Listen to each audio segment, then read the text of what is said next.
Good morning or good afternoon. My name is Andrzej Oleś. I would like to describe our recent paper with Wen-Long You and Peter Horsch, where we investigate how the complexity in condensed matter can be described using quantum information methods.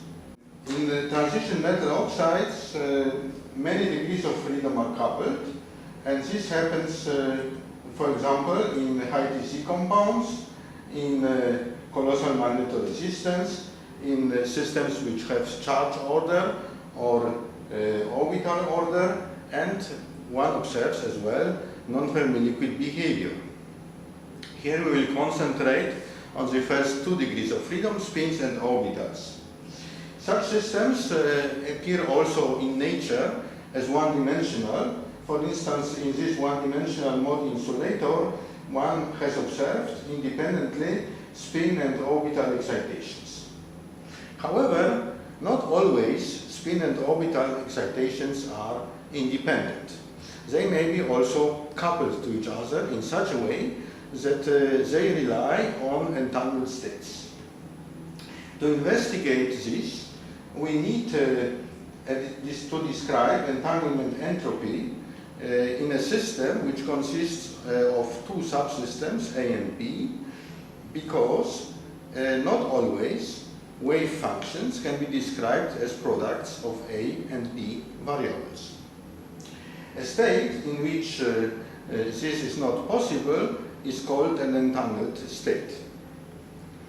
To investigate entanglement, one introduces the density operator after tracing over one subsystem, in this case over B, and we get a density operator for A.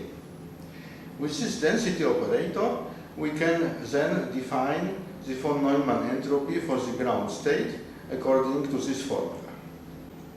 In this case, one could expect that there is no entanglement also in phase 3. Indeed, this happens. However, a new phase is found in between phase 3 and phase 2, and this is again an entangled phase.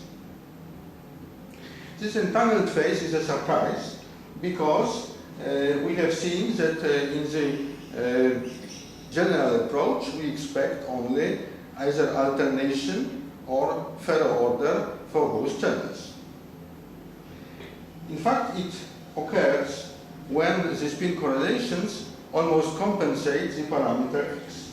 To understand better the spin and orbital correlations in this phase, we investigated spin and orbital structure factors.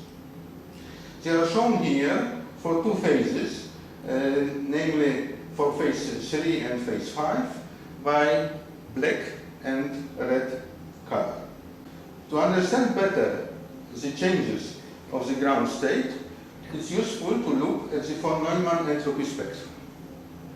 The entropy spectrum is shown here for delta equal to 0, and we see that the entangled states, shown by green, interchange with these entangled states at the 2 phase transitions from phase 2 to 5 and from 3 to 5.